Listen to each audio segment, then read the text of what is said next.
Charles Leclerc wins the Bahrain Grand Prix, Ferrari 1-2, and heartbreak for Red Bull. Let's get into the Bahrain Grand Prix reaction. We'll kick things off with the man of the moment, Charles Leclerc, of course, the winner of the Bahrain Grand Prix, as previously mentioned. This is a man who's had a brilliant weekend. It's been brilliant for him since testing all the way up until practice. The man went on pole in qualifying. He had the fastest lap in the race, and he was the driver of the day, so it was a fantastic day, spot on, almost spotless for Charles Leclerc.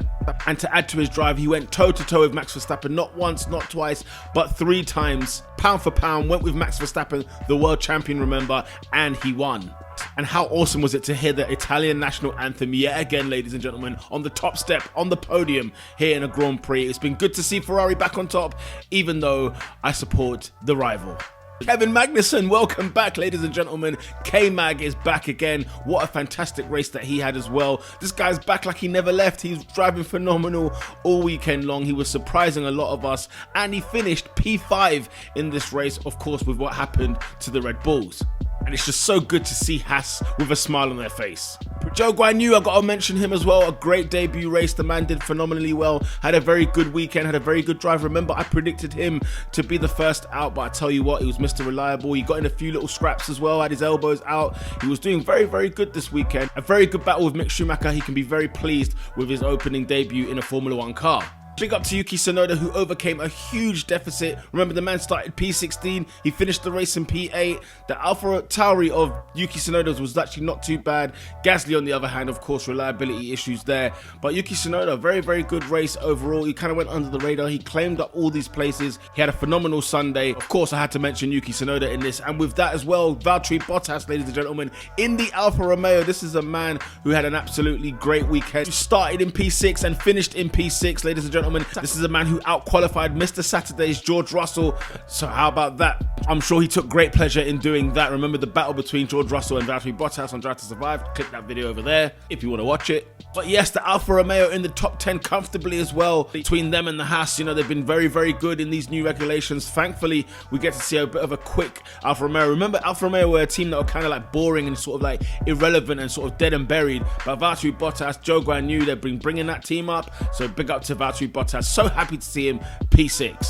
A good day overall for Ferrari, of course. 1-2, ladies and gentlemen. I mean, it was absolutely great stuff from Ferrari. A fantastic weekend if you're a Ferrari fan. They've been looking good ever since testing, as mentioned before. The only thing I would say, though, is Carlos Sainz was just talking about how much of a hard weekend or bad weekend he had and how he's had to overcome so much. I mean, the guy qualified P3 and then finished the race P2. So it's a bit of a, I don't know, maybe he's either being harsh on himself or he's not looking at the grand scale of the whole situation. I felt like he was a little bit selfish there. But nonetheless, he had a good result. Ferrari as a whole had a good result. P1, P2, fastest lap. The pace is there, and they've got the reliability as well. So this will be very interesting heading into Saudi Arabia, how the Ferrari will fare over the course of the season. Shout out to Alpine, ladies and gentlemen. Remember, their testing wasn't that great, and everybody was quite worried about their reliability issues, but both cars finished in the top 10. Esteban Ocon P7, Fernando Alonso P9. Not a bad day in the office for the Alpine. They've overcome whatever situations they had. Of course, circumstantially, things went in their favour, but nonetheless, to get both cars finished and both cars into the points, listen, you can't complain with the Alpine. So let's get into those that didn't have a really good race at all. Danny, Ricciardo, Lando, Norris, you might as well bunch them up together. McLaren, I mean, what on earth is going on there? Big up to Mahad from the Pit Stop Fracker. Remember, Mahad and myself will be going live every Tuesday for McLaren Fan TV. So if you are a McLaren fan, do make sure you check in. And I know if you're not a McLaren fan and you want to laugh at McLaren, fine, tune in 7 PM on every Tuesday, UK time. But yes, it was an absolute horror show for McLaren. Don't know what's going on with Lando Norris. Don't know what happened with Danny Ricciardo there. There's something not right with that McLaren car. It's not down to the drivers. It's definitely down to the car itself. Something just wasn't quite right. Remember Lando Norris at the beginning of testing, I think it was the Barcelona test, where he was quite worried that they were like on the top of the charts in terms of their times, their laps that they got in. And he was a bit worried about that because it kind of showed McLaren's hand early doors. But then you could see that it didn't actually work out well for them in the end. Nico Hülkenberg, although understandable, he didn't have a good race either. The Aston Martin struggling as mad as well. Nico finished last in 17th place, the last car to actually finish the race. There's something not quite right as well with the Aston Martin. I tell you what, I've got my eyes on you, ladies and gentlemen. It is not looking good for the Aston Martin. Although Lance Stroll finishing in P12, it's not really good enough for the Aston Martin as you would think. They were here looking ready to be fighting for world championships. Remember what Lawrence Stroll said. once upon a time, that Aston Martin is just something not quite wrong, but there is a little common thread that I'm seeing here, and I'll reveal it later. And of course the Red Bull, absolute cluster at the end, both Max Verstappen and Sergio Perez going out within laps of each other at the very end of the race. Big reliability problems there, big reliability issues with those cars. They've got to go back to the factory. Remember, there's only a race in a week's time, so they won't have a lot of time to sort of dig out and find out exactly what's really going on there.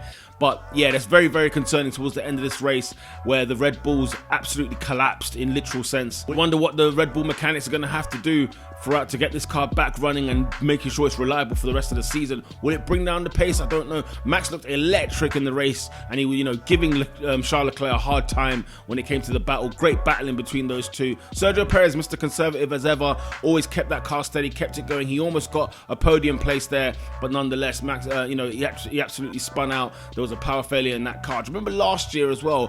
Sergio Perez also had a power failure, and they kind of fixed that very quickly. We never had any reliability issues since that race last year. But let's see what on earth they're going to do. Christian Horner and the team, they've got to get their head down and find out very, very quickly to solve that issue. Well, the things I'm going to keep my eye on, the F1 graphics. If anybody has noticed, these new graphics, they clearly didn't do any practice. They didn't do any testing themselves, because they were absolutely horrific at moments in the race. Purple sectors for people that weren't doing purple sectors. I saw Kevin Magnussen versus Kevin Magnussen when it was an AlphaTauri of Pierre Gasly against Kevin Magnussen, and I didn't know quite what was happening there. Obviously, they just need to sort of iron it out. I'm just nitpicking, but man, it was bloody confusing. Now with the two Red Bull cars going out, also Pierre Gasly, remember his car caught fire, again engine failure there.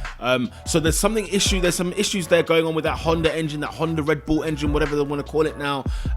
But yeah, they need to work that thing out. So we need to keep an eye on those things in the next couple of weeks. Yuki Tsunoda was fine, but the two Red Bulls as well as Pierre Gasly, something is going on. So the trend I was talking about was those Mercedes engines, ladies and gentlemen. If you think about it, towards the back end of the grid, whether it was the McLarens, whether it was the Aston Martins, and even the Mercedes themselves, although Hamilton managed to get P3 and he got on the podium, which should not be laughed at, of course, that is a very good finish for Mercedes. George Russell P4 as well. Not a bad way to end the weekend in terms of how horrific it was looking for them.